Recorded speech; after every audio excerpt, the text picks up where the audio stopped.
I'm coming around that first little bay, and was it before or after? I'm coming around that first little bay, and I've come around where the little creek hits the back end of that first little bay, and I'm going out the peninsula to break off the trail and do that path I told you. I did almost none of the path. And I told you because there were spots where like 30 trees were falling. Oh, from the trees. tornado. And it's not like, oh, here's a nice trunk and I scramble over under the trunk. It's like they're pickup sticks with all these young trees wrapped up in them. And oh my God. Trees like that, split in half and just all over the place. And I could tell by where the first group was and the second group was on the other side of the peninsula that there's a line that just drove between those guys and missed our house by about 300 feet. Wow. That way. Just straight through the woods. It didn't even look familiar, some parts of those woods, because they were missing so many trees. Like, wow. Where are all the trees? Like, nice hardwoods that were all over the fucking place. In a line? Yeah. I can show you where on the map where it hit the peninsula not far from where I like to start to fish, and went over that thing and then came down so close to us, hundreds of feet from us, with trees thicker than that chair you're in, snapped and piled into piles and thrown into the water and a line. And like I said, it missed us by about 300 feet that way. The rich houses that I could see upstream had loud diesel generators. They apparently don't have electricity. I don't know why the rich people don't have that electricity. way? Yep, upstream. There's another, it's like there are these two peninsulas that are the park, and then there's a third peninsula. Oh, yeah. And that third peninsula is private land. And it has houses that look like hotels on them. You'd think, oh, well, a Days Inn is over there. No, that's somebody's house. Look carefully. It's got decks and pools and boats. Because Harrison Park doesn't start till after. Yeah, and that's big, wig, high dollar pigeon land in between the two parks. Pigeons. Big fat pigeons. With like jet skis and trampolines and pools docks. And decks bigger than most people's houses and shit. And you can hear brrrr. They're diesel generators running shit. Yeah, but we have the mulch people. Anyway, so I get through this first deadfall of trees, which was a little difficult. It was the worst one I had to get through today was the first one. I went through maybe 6 or 8 deadfalls. Some of them weren't so bad. None of them were as bad as this first one. The first one was tough. And I got through it. And just after I get through it, they're coming into that first bay, the bay you and I have been on, but this is the wooded side, not the side where we sat. Coming into that bay is a lovely sailboat, about a 35-foot blue motor sail. It's got a little motor, got a sail. Coming in. And I don't want him to see me. I don't want to know sailboat. Yeah, a sailboat. Yep, a pleasure craft. Oh. And it's with a sail. And also a little engine pushing it along, a motor sail. And I don't want him to see me.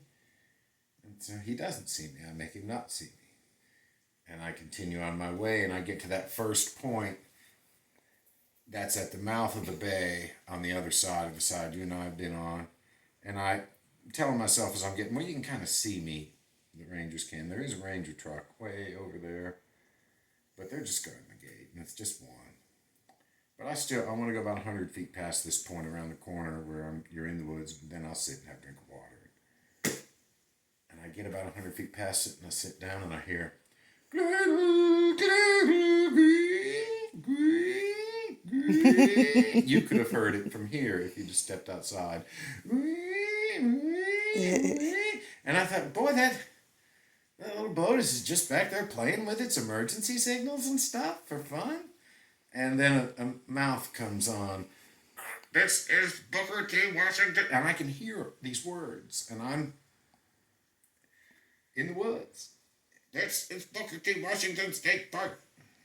Due to coronavirus and an order by Donald Trump, you must leave the park immediately. And the little sailboat, a little while later, comes out of the mouth of the bay and goes. And They kicked the sailboat. boat out of the bay. I didn't think they could do that. I thought the water line was the edge Maybe of the in park. the bay. Well, Yeah. I don't know. I thought the water line was the edge of the park and the bay was TVA. And that pleasure boaters were allowed in the water. I thought, nope. Guy goes out. And as he's going out and I'm standing in the woods, hearing and seeing all this, a Coast Guard, a small Coast Guard vessel goes by. First time I've seen one in my life on Chickamauga Lake. Coasties, yeah, with the 3 stripes up front. A Coasties. A small, like a 28-foot double Evinrude with a cabin kind of thing. Lovely boat. And, What color was it? white. With those 3 stripes at the front. That's how I knew it was Coasties. Coast Guard pukes, as Pete Hoseman used to call them. Coast Guard pukes. Just the way you would say it. How did he say it? Coast Guard pukes. Anyway, a couple of Coast Guard pukes went by that way. And I wondered if somehow their presence, the first time I've ever seen a Coast Guard vessel on Lake Chickamauga, but I've seen them before. Anyway, I'll tell you a story about the Coast Guard. And Pete Hoseman and me. Anyway, I wondered if they were somehow associated with the state guardman chasing the guy off, but nah, they were just heading up about the middle of the lake-ish, just going north. It's a 59-mile long lake, and it looked like they were just going to go up to the top, turn around, and come back and have a lovely day. Regret that the Coasties, I assume their bosses won't let them fish. It'd be a great boat to fish from, be a great day to fish, but their bosses probably don't let them fish. Well, maybe they Or heard drink about the beer. sailboat getting kicked out. They did. They would have heard. Certainly, they heard the state forest or kicking the sailboat out. And so the Coast Guard goes away, the sailboat goes away, and the Rangers not say anything anymore, and I'm alone in the woods. And I go, well, I Time to fish. I don't want to be seen. Time to fish. Well, I had a real world example that they in fact are trying to keep people out of that park, to the extent that a man with his 30-foot pleasure vessel, a playboy, a person who, I have a pleasure vessel. One of the guys with the pools. And Yeah, somebody. He was somebody, and I don't have a 30-foot pleasure vessel. pigeon. Yes, a pigeon. They told the pigeon to leave. And all the pigeon was doing was being in that. Now, assumedly, that is just the mouth of the 2 bays they have in the park. There are 2 bays that are in the park. And assumedly, it's just in there. They're calling for whatever reason. And I figured out why they would say, ultimately, why the lawyers of the state park would say it. We have no safety personnel on site. Right. We only have a skeleton crew That's here. why they closed And if you overturned your vessel or something and drowned, we would not be there to save you. It's for your own good. You can't come to the park. We're not there to save you. We're not there to save you. Or make sure you're following all the rules. Yes. And you have to follow all the rules. For your own good. Yes. And so I figured that's what their pencil neck geek lawyers of the state parks would say is, why we cannot let the 30-foot pleasure vessel scoot about in the little bay back there, because there's no safety personnel. It's just a skeleton crew here today. Yeah, that's why they don't want all the campers and everything else. Anyway, Nobody's working. so I continue on my way, get down to exactly where I want to get down to, just the point I'm looking for. Find a place I can fish from that's a little tight. And some kayakers are slowly coming along from the rich houses. Outlaws. Slowly coming towards me. Outlaw kayak. And one of them was so observant. The one in the back.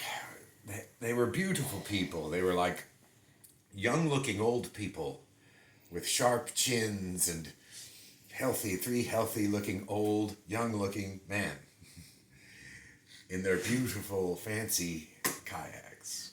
With their beautiful, fancy paddles. How many kayaks? 3. They're all together in a group, and they're slowly coming. They're talking about this and that, and the stock market, and they're talking about a wide variety of things. These pigeons that have come from the lovely houses that are up there, and exercising as any sensible person would be doing to live longer. These are sensible, To stay healthy and old. old, healthy, young-looking pigeons interested in the stock market and kayaking.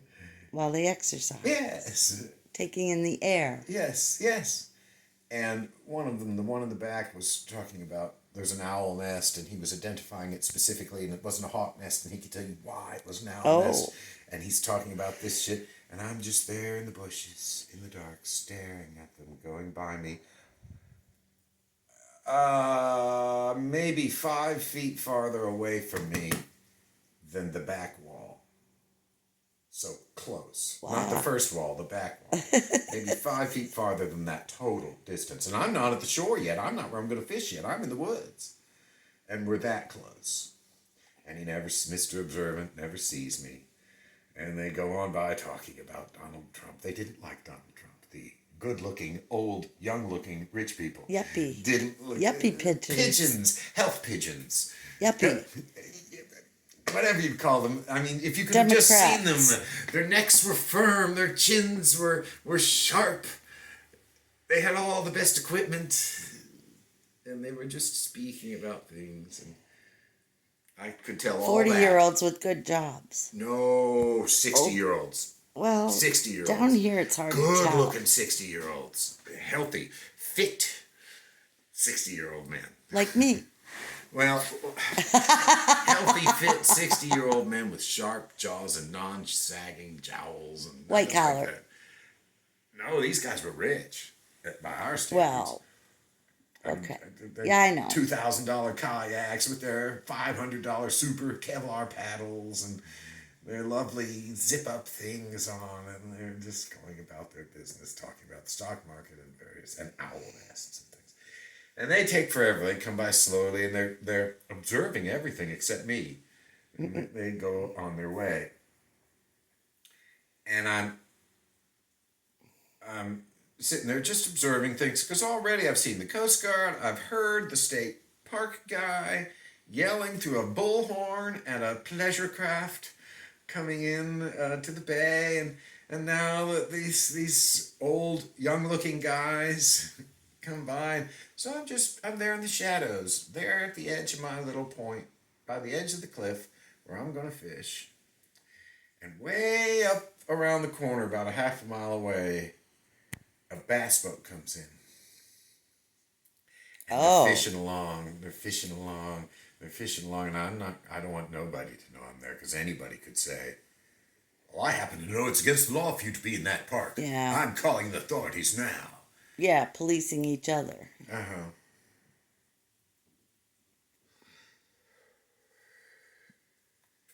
One of them had a squeaky seat, the rich guy. It was a rich guy and a guide. I heard their conversation forever. And they got to where I was certain they could see me. I was certain, because they were 8 feet off the shore. They were just nosing it and casting and nosing it. And they talked and they talked and they talked. And the squeaky seat guy squeaked his seat and squeaked his seat and squeaked his seat. That's how I knew they were coming back an hour later. I heard that squeaky seat way around the corner the other way, downstream. And I knew they were coming back.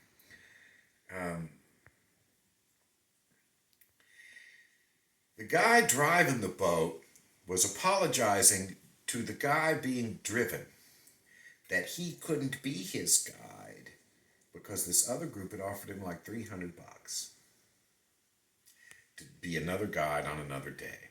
This guy was staying in town. If the fishing's good, we're staying till Sunday, he was saying to the guy. And they picked the area I picked because it is a good area. Oh. And the guide knew that, and I knew that. And I knew that, having hardly ever fished there, really. I just know what to look for in a shore bottom. What you're interested in is what's under the water.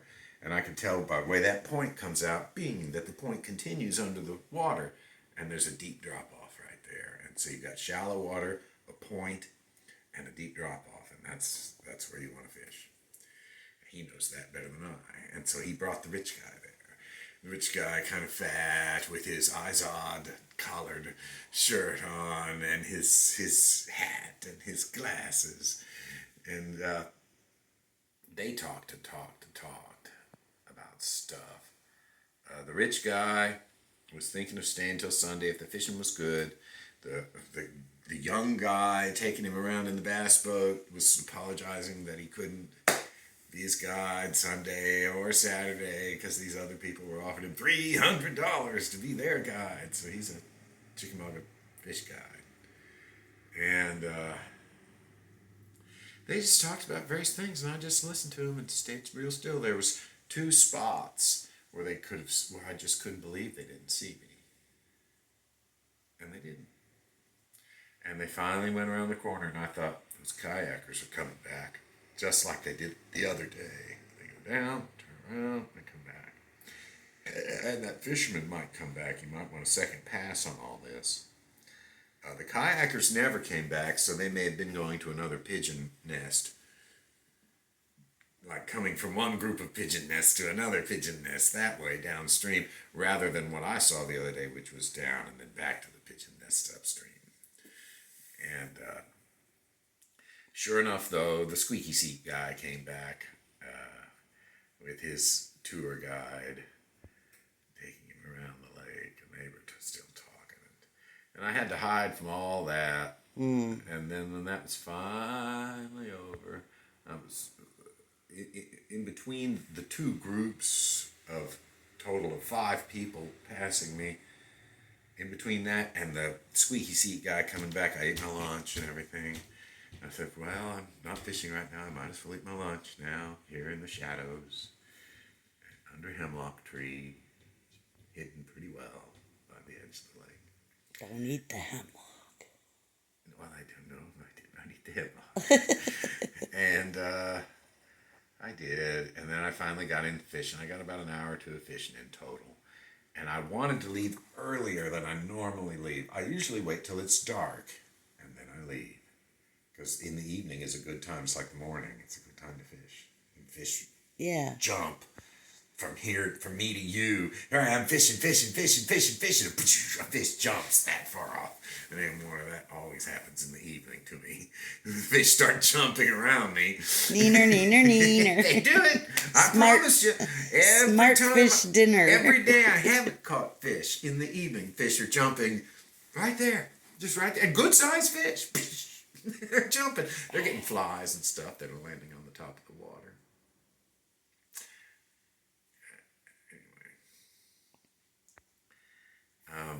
I left early. I left while it was still light. Just in time, really. Because I didn't want to go back the way I came, because that first deadfall was just too much. It was a bitch to get through. It took me 15 minutes to get 200 feet through it. It was pickup sticks and huge shit and little shit and tight shit and shit. The other deadfalls weren't so bad. I worked my way around them. But that first one, the one closest to our house here, was bad. And so I went the whole other way, hoping that I don't run into an even worse deadfall after it gets dark. And I ran into a couple of deadfalls, but they weren't bad. I got through them. They were no worse than the other ones. And I got back. And that's basically the story of the day. I scared a bald eagle. I wish I hadn't. On the way back, on the second bay, about halfway back from where I was sitting, there's a big pine tree, big, thicker than that TV is long, 2 feet thicker than that TV is long, tall with big branches. And I'm walking down the trail. It's just about dark.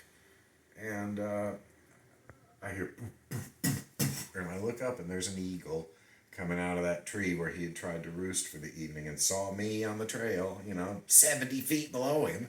And that made him leave the whole bay. And I remember saying to myself, dude, you don't have to run for me. I'm not going to hurt you 1 and 2. I had no idea you were there till you ran. You could have just sat there. But they're sensitive. Maybe he was letting you know he was there.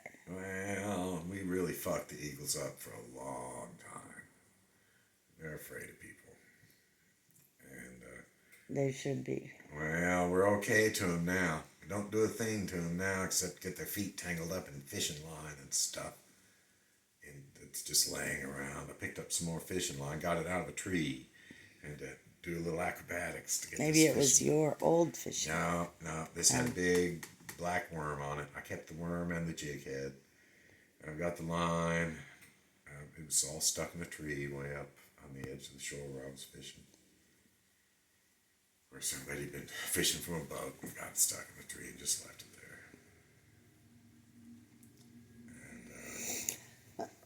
there. And that's basically the story of it all.